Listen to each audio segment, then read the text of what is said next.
Sometimes, to be taken seriously, one must make a few threats. The following is a list of the oddest threats ever made. 34-year-old man was arrested after showing an image of a gun and threatening to kill staff in a Tesco supermarket. Police were called to the shop when the incident occurred at 1:30 a.m. on a Wednesday. That particular Tesco shop stays open 24 hours on Wednesdays. Residents were warned of the incident and the man was later released on bail. When a woman's daughter was not being as obedient as she should, the woman wrote a letter, purportedly from Santa, to the little girl. The letter said that Santa was constantly getting reports from the girl's parents and he had discovered the girl had been on the naughty list. In the letter, Santa told the girl to stop smacking her sister, obey her parents, and keep her room clean, or she would not get any presents at Christmas time. A man was arrested after threatening to purge Pokemon Go players. This is a threat 29-year-old Nathan Serda made to players on his Facebook page. He said that in a Pokemon purge, he and his friends were going to attack them with paintballs the following day. He told the players that if they were not careful of their surroundings while searching for Pokemon, Nathan and his friends would fire their paintball guns at them. However, he was unable to make good on his threat as police arrested him for making a terrorist threat. A Chinese man planned to throw a grenade at a bus driver because he always stopped his bus some yards beyond his stop. 77-year-old Wang Shichao took an antique grenade onto the bus and tried to kill the bus driver as well as himself with it. His plan came to nothing when it turned out the grenade was too old to detonate. All that came out of the grenade after Wang threw it was a little inoffensive puff of smoke. Wang's legal representative asked for forgiveness in court due to his client's old age and poor health. Naked and unashamed, Brian Tracy Carroll was arrested after threatening his neighbor, John Alt, by owning an AK-47 and knowing how to use it. Carroll refused to wear any clothes, even though John Alt's teenage daughter was only 30 feet away. Carroll freely admitted he was trying to irritate his neighbor.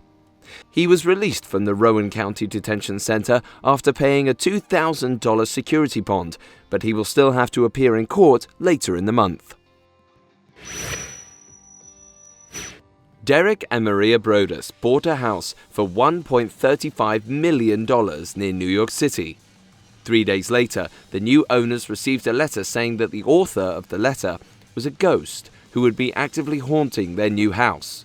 He claimed that his grandfather had watched over the house in the 1920s, his father in the 60s, and now he would be carrying on the family tradition. He further said that he was living in the walls of the house and later threatened the children of the new owners as well.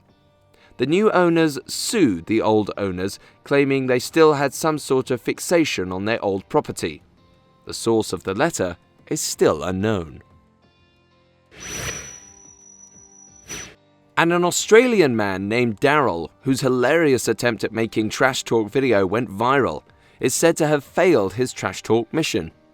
He was trying to ape the way Muhammad Ali used to trash talk his opponents.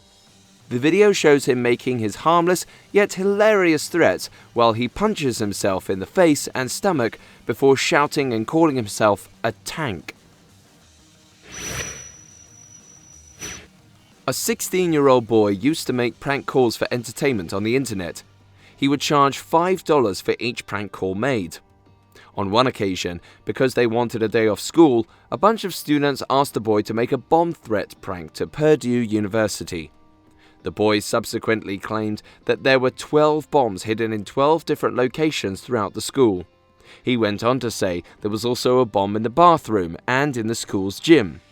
He told the school authorities they had just 1 hour to find and defuse the bombs before they exploded and destroyed the school and everything in it.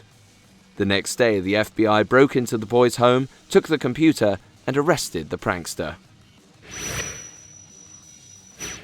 A Chinese man was about to commit suicide after losing his iPhone 6. He threatened to leap from a 25th floor balcony. Videos taken at the scene show him leaning against a glass window while officers tried to talk him out of it. To save the man, they had to split into 2 teams. He was taken to the police station for a checkup, and it was there he revealed how upset he was after losing his iPhone a few days before. Officers were later able to help him retrieve his phone. Cara Delevingne was receiving repeated death threats from 9-year-olds. It happened when rumors that Cara and Harry Styles were having a romance went public. Harry's devoted fans reacted with mad jealousy. Cara even built up around 30,000 followers on Twitter after the rumors began. Cara says she has always been good at taking criticism, as she criticizes herself a lot, but regardless of some of the threats being really funny, Cara has been left wondering what sort of 9-year-old would write the "die in a hole" threats. An attorney threatened to sue the Our Place restaurant in Mansfield when it ran out of soup. Dwayne Downing believed it was a wrong and deceptive practice for the restaurant to list the soup on the menu as the day's special when they didn't have any, and they didn't provide any discount for not having it available. Downing argued that if the restaurant didn't have an item, they should offer a substitute or a reduction in price. Attorney Downing later demanded $2.25 plus $250 in attorney fees, which equates to his hourly rate. A German man tried to get his money back after paying for his ex-girlfriend's breast implants. 20-year-old Anastasia was told by her ex-boyfriend that if she failed to pay him back the 4,379 euros, he would call the police to repossess the breasts. Anastasia said that Carsten, her ex-boyfriend, signed the loan agreement and that he wouldn't ask for the money back if she stayed with him for a year. Unfortunately, they broke up soon after the operation. Anastasia has claimed she transferred 3,000 euros into Carsten's account last week. A woman named Annie Priest was sick and tired of people allowing their dogs to poop on her lawn, so she left a threatening note to an owner of one of the dogs. She addressed the note to the owner, saying that if their dog pooped on her lawn and they failed to clean the mess up immediately, she would follow them to their home, take off her pants, and poop right on their doorstep as well as on the windshields of their cars. Several locals agreed with her note and found it quite hilarious. Hey guys, thanks for watching. Make sure to like and subscribe.